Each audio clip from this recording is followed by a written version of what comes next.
अस्सलाम वालेकुम। मेरा सवाल ये है कि हमारे जो कुछ फ्रेंड्स या कोई जान पहचान के नॉन मुस्लिम्स हैं, तो वो हमें as a part of gift Diwali की मिठाइयाँ या कुछ भी देते हैं, तो उसे एक्सेप्ट करना और यूज करना एज ए पार्ट ऑफ शिर्क होगा या कुछ होगा? हमारी बहन ने बहुत अच्छा सवाल किया है, लगता है इन्होंने काफी मुताला किया हुआ है। और अल्लामा इब्न तैमिया की किताब है इक़्तिज़ाउ सिरातिल मुस्तक़ीम, यही सवाल आया था हजरत आयशा के पास। जो हमारी बहन ने सवाल किया, बहनी यही सवाल हजरत आयशा के पास आया था।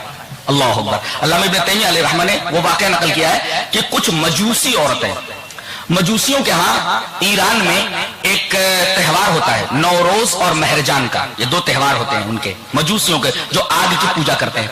तो कुछ लोग आए, कुछ औरतें आई और कहने लगी कि उम्मुल मोमिनीन एक मसला पूछना है, जैसे हमारी बहन ने भी पूछा कि वो मसला बताइए। तो हजरत आयशा ने पूछा कि बोलो।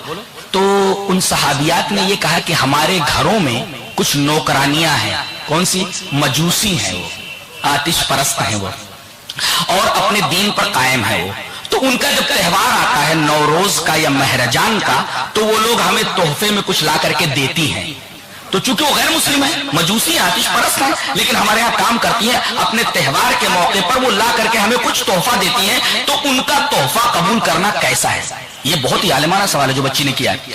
बेनी ये सवाल हजरत आयशा से किया गया। हजरत आयशा ने बड़ा प्यारा जवाब दिया, कहा कि कपड़े हैं, फल फ्रूट है, ये तमाम चीजें आप तोहफे में ले सकती हैं, लेकिन कोई ऐसी मुश्तबह चीज जैसे गोश्त वो दें तो जाहिर है कि गैर मुस्लिम का ज़बिया दुरुस्त नहीं है। तो जिसपे शक हो, जैसे कोई ऐसी चीज ला रही है कि ऐसा पता चले कि ये प्रसाद है या इसी तरीके से इस पर किसी गैरुल्लाह का नाम लिया गया है, तो एहतियात बरता जाए। अगर ये पता चले कि गैरुल्लाह का नाम उस पर लिया गया है या ऐसा ज़बिया है, गोश्त है जो गैर मुस्लिम की तरफ से, तो उसको इस्तेमाल न किया जाए। बकिया फल है और इस तरीके से कपड़े हैं और मिठाइयां वगैरह हैं, अगर वो देते हैं अपने त्योहार के ऊपर तो ले लेना चाहिए, कोई हर्ज नहीं है। हजरत आयशा ने ये जवाब दिया था।